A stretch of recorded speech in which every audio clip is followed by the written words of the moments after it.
یہ بتائیں کہ آپ شادی شدہ ہیں؟ جی الحمدللہ. اچھا، کتنے بچے ہیں آپ کے؟ 4 ہیں جی، 2 بیٹی ہیں 2 بیٹے ہیں. ماشاءاللہ. اور بیگم ایک ہی ہے؟ ہاں جی، بیگم ایک ہی ہے الحمدللہ. اچھا. جتنے بھی لوگ دین کا کام کرنے والے ہیں نا وہ ایک بیگم کے ساتھ ہی کر سکتے ہیں. اس میں سے کافی سارے دین کا کام کرنے والے ہیں جن کی 2 ہیں. ہاں. اور میں ذاتی طور پہ کچھ لوگوں کو جانتا ہوں، میں نام نہیں لوں گا، جن کا پبلک میں نہیں پتا کہ ان کی 2 3 ہے، لیکن خفیہ شادیاں ہیں ان کی. کسی کے لاہور میں ہے، تو کسی اسلام کی روح سے تو زنا ہے جی، کیونکہ شادی جی بالکل شادی تو اعلانیہ ہوتی ہے.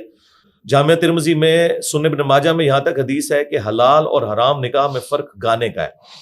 گانے کے ذریعے اناؤنسمنٹ، یعنی اب ایک اناؤنسمنٹ ہوئی نہیں ہے تو وہ چھپی دوستی تو اسلام میں حرام ہے. آپ سورۃ النساء پڑھ لیں. نہیں، اگر نکاح کیا ہوا ہے پھر بھی حرام ہے جی. چھپی دوستی ہے. میں اچھا میں تھوڑا میں آپ کو بتاتا ہوں اس کی لاجک کیا ہے.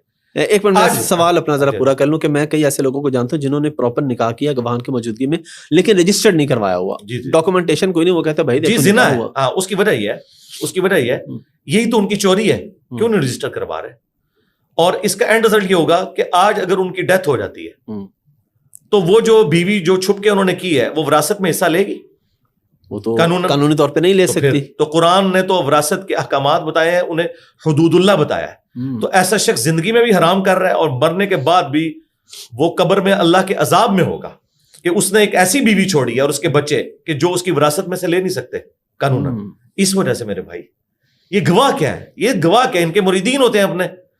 یہ تو صرف ایک لیپا پوتی والا کام کر رہے ہیں. آپ دیکھیں اس کی قانونی حیثیت کوئی نہیں ہے نا. اسلام تو ایک خاندانی نظام میں بلیو کرتا ہے نا. اگر آپ اس کو سنت سمجھ کے اور دین کی خدمت سمجھ کے کر رہے ہیں تو اعلانیہ کریں نا میرے بھائی. ہم نے تو دیکھا ہے کہ نبی صلی اللہ علیہ وآلہ وسلم نے بھی زندگی میں ایک ہی شادی کی ہے. یہ جو آپ کو بعد کی شادیاں نظر آتی ہیں نا وہ بالکل آپ کے آخری 8-9 سال کی ہے. پوری زندگی جو آپ نے جس عورت کے ساتھ گزاری ہے وہ ایک جس میں سے بچے ہیں، جب تک سیدہ خدیجہ تب تک اور کوئی بیگم آپ کے نکاح میں نہیں تھی. یعنی ایک شخص اب 50 کی ایج کو پہنچ چکا ہے اور اس نے کوئی دوسری شادی نہیں کی. بعد میں وہ ایک اللہ تعالیٰ نے حکمت کے تحت ایسا معاملہ کیا. ادروائز یہ نہیں ہم کہہ رہے کہ شادی جو ہے وہ دوسری کرنا حرام ہے. نہیں، دوسری تیسری چوتھی کی اجازت ہے لیکن حکم نہیں ہے. حکم یہ ہے کہ اگر انصاف نہ کر پاؤ تو ایک پر اکتفا کرو. یہ سورہ نساء کی واضح آیت ہے. تو انصاف یہ کرتے ہیں. سب سے بڑی بے انصافی تو یہ ہے کہ چھپا کے کی ہوئی ہے، اس کو اعلانیہ کیا ہوا ہے، اور ان کے جو ایسٹس ہیں وہ کس طرح ڈسٹریبیوٹ ہوں گے. تو یہ سراسر حرام کام ہے اور یہ حرام ایسا ہے جو ختم ہی نہیں ہوگا، کیونکہ مر جائیں گے تو وراثت کا کیا بنے گا.